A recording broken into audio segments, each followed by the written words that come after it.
नमस्कार, स्वागत है आपका। सबसे पहले तो आप सभी दर्शकों को नवरात्रि की ढेर सारी शुभकामनाएं और माता रानी आपके जीवन में शत्रुओं की बाधाओं को शांत करे और आपके जीवन में ढेर सारी खुशियां लेकर आए।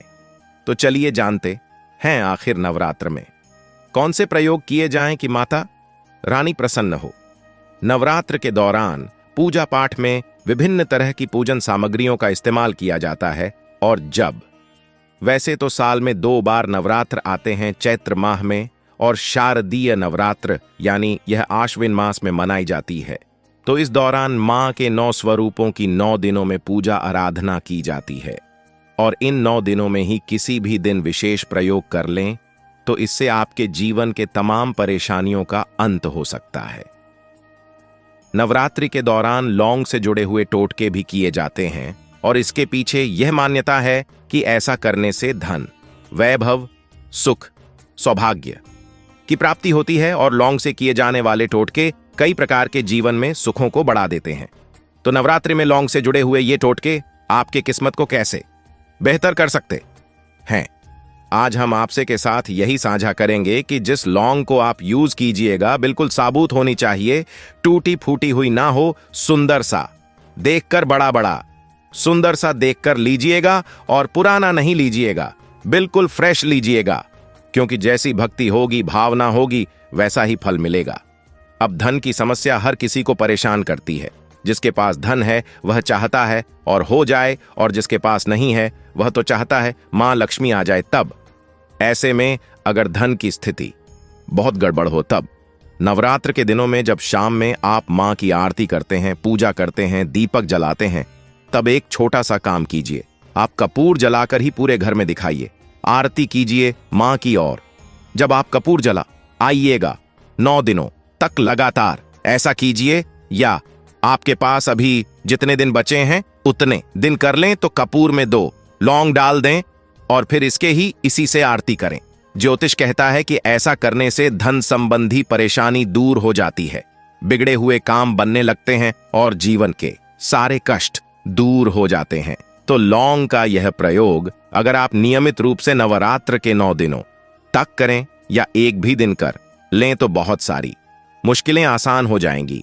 वैसे अगर आप घी कपूर नहीं जलाते, मान लेते हैं इसे कपूर जलाना चाहिए, अगर नहीं जलाते तो घी कहीं दिया बाती करते होंगे।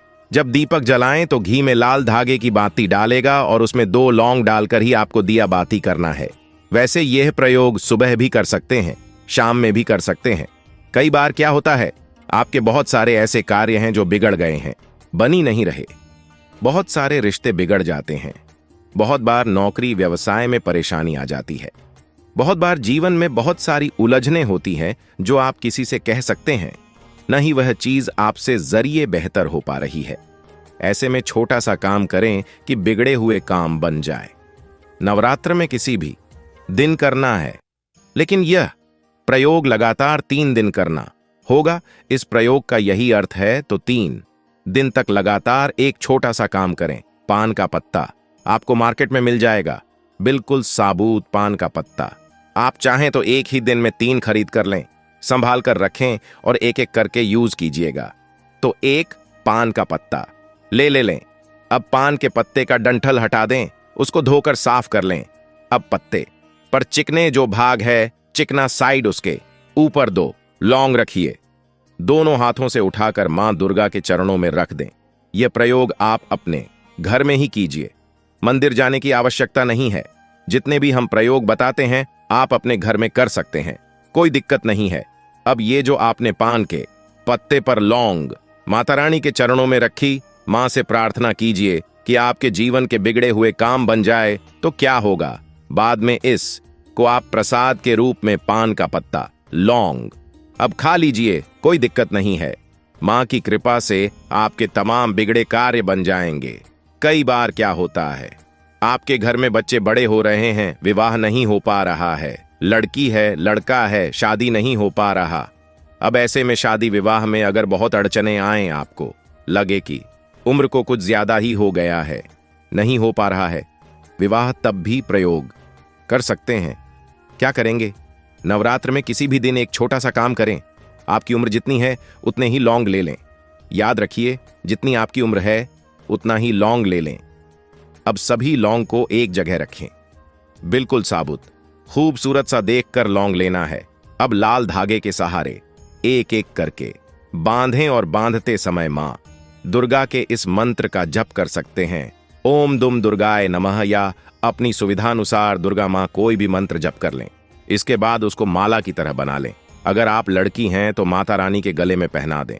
अगर आप लड़का हैं तो उनके चरणों में रख दें। 6 महीने के अंदर या तो रिश्ते आने लगेंगे या रिश्ते तय हो जाएंगे। बाद में इसको ला करके मिट्टी में दबा दीजिएगा या किसी बहते हुए नदी वगैरह में डाल दीजिएगा। लौंग का यह प्रयोग दुर्भाग्य को दूर करता है, जीवन के आने वाली तमाम परेशानियों को भी दूर करता है। अब हम एक खास प्रयोग बताएंगे। नवरात्र में 9 दिनों तक लगातार आप 2 लौंग माता रानी को अर्पित करें और क्रमशः जैसे कि आपने आज अर्पित किया तो कल उठाकर प्रसाद के रूप में खा लें। कल अर्पित किया तो परसों उठा ले। ये जो लौंग है, अगर आप लगातार प्रयोग करते हैं, मां दुर्गा को अर्पित करने के बाद प्रसाद के रूप में खाते हैं, तो शत्रु विरोधी चाहकर भी कुछ भी नहीं आपका बिगाड़ पाएंगे। और इस समय में एक छोटा सा प्रयोग किया जाता है। आप किसी भी दिन 2 लौंग लाल कपड़े पर रखकर मां दुर्गा को अर्पित कर दीजिएगा और फिर इस लौंग को अगले दिन उस कपड़े के साथ ही उठाइए और उसमें बांधकर धन के स्थान पर रख दें। किसी की बुरी दृष्टि हाय नहीं लगेगी आपके धन को और आप खूब पैसा कमाएंगे। नवरात्र के दिनों में वैसे तो लौंग के और भी बहुत सारे प्रयोग किए जाते हैं, लेकिन आज हम एक छोटा सा प्रयोग और आपके साथ शेयर करेंगे। कई बार होता क्या है, जीवन में कष्ट बढ़ जाते हैं। कई बार राहु केतु की समस्या भी परेशान करती है। अब आप चाहते हैं कि राहु केतु शांत हो जाए, तो इस नवरात्र के दिनों में, क्योंकि आपको तो पता होगा मां दुर्गा के मंदिर में शिव जी, ब्रह्मा, विष्णु, महेश यानी कि तीनों ही रहते हैं, तो यकीन मानिए अगर आप एक छोटा सा प्रयोग कर लेते हैं तो राहु केतु की समस्या से मुक्ति पा जाएंगे। क्या करेंगे? किसी भी दिन आप 2 लौंग लेकर शिव जी के पास जाइए। शिव जी के मंदिर में, यह घर में नहीं करना है, मंदिर में शिवलिंग के ऊपर 2 लौंग अर्पित कर दें। यकीन मानिए राहु केतु शांत हो जाएगा। जीवन में जो आकस्मिक बाधाएं हैं, समस्याएं हैं, उनसे आपको छुटकारा मिल जाएगा। अब हम आपको एक खास प्रयोग बताएंगे जो आपके जीवन के शत्रुओं से आपकी रक्षा करेगा। शत्रु चाहकर भी आपको बाल नहीं बांका कर पाएंगे, क्योंकि जब हम मां दुर्गा के शरण में आ जाते हैं ना, तो शत्रु विरोधी वैसे भी खुद ब खुद समाप्त हो जाते हैं। लेकिन अगर विशेष प्रयोग कर लें तो माता रानी का आशीर्वाद भी मिल जाता है। कई बार जीवन में शत्रु विरोधी बहुत परेशान करते हैं। तब मां के सप्तम पूजा, जब 7वां नवरात्र होता है, मां कालरात्रि की पूजा करते हैं। उस दिन यह प्रयोग कीजिएगा तो आपको ज्यादा अच्छे फल मिलेंगे, क्योंकि मां कालरात्रि दुश्मनों का संहार करती हैं। अब वैसे तो आप नवरात्र में किसी भी दिन कर सकते हैं, लेकिन ध्यान रखिएगा। तो चलिए जानते हैं क्या करेंगे। सबसे पहले तो आप शत्रु विरोधी को शांत करने के लिए मां के सामने एक दिया जलाएं। घी का दिया होगा, लाल धागे की बाती होगी और 2 लौंग डाल दीजिएगा। माता रानी को गुड़ का भोग लगा लें। अब शत्रु विरोधी से मुक्ति पाने के लिए विशेष प्रयोग करें। माता रानी के पास स्नान वगैरह करके लाल रंग का कोई भी वस्त्र धारण कर ले। नहीं कुछ तो एक आप तौलिया ही रख लें, रुमाल रख लें, दुपट्टा रख लें, जो भी आपके पास है। अब इसके बाद माता रानी के सामने बैठ जाइए और एक मंत्र है, ओम एम हिविम क्लीनम चामुंडाय विचे नमः। इस मंत्र को एक बार बोलिए। एक लौंग मां को अर्पित कीजिए, फिर बोलिए, फिर एक लौंग अर्पित कीजिए। इस तरह से 108 लौंग माता रानी को अर्पित करना है। यानी पहले से आप 108 लौंग गिनकर रख लीजिए और मंत्र बोलते जाइए, चढ़ाते जाइए। जब सारा लौंग आप चढ़ा दें माता रानी को, फिर मां से प्रार्थना करें। इसके बाद लौंग माता रानी को अर्पित कर दें। इसके बाद सबको इकट्ठा करके उसको जला दें। कैसे जलाना है? जैसे भी जलाइए, जला दीजिए। शत्रु विरोधी शांत। अब एक छोटा सा प्रयोग कई बार क्यों होता है, लंबे समय से कोई मनोरथ पूरी ही नहीं हुई है, तब उस मनोकामना को पूरा करने के लिए एक पान का पत्ता ले लें। चिकना साइड नीचे की ओर कर दें, रूखा साइड ऊपर करें। अब उस पर 2 लौंग रखें, दोनों हाथों से बहते हुए जल में प्रवाहित कर दें। ना मिले बहता जल को पीपल के नीचे रख दें। आपके समस्याएं समाप्त होती चली जाएंगी। और आपकी सभी मनोकामना स्वयं मां दुर्गा पूरी करेंगी। विश्वास नहीं हो तो आजमा कर देख लो। अगर मां के सच्चे भक्त हो तो कमेंट में जय माता दी जरूर लिखे। फ्रेंड्स, अगर आपको हमारे द्वारा दी गई ये सभी जानकारियां पसंद आई हो तो आप हमारे चैनल को सब्सक्राइब, लाइक और शेयर करना ना भूलें। धन्यवाद।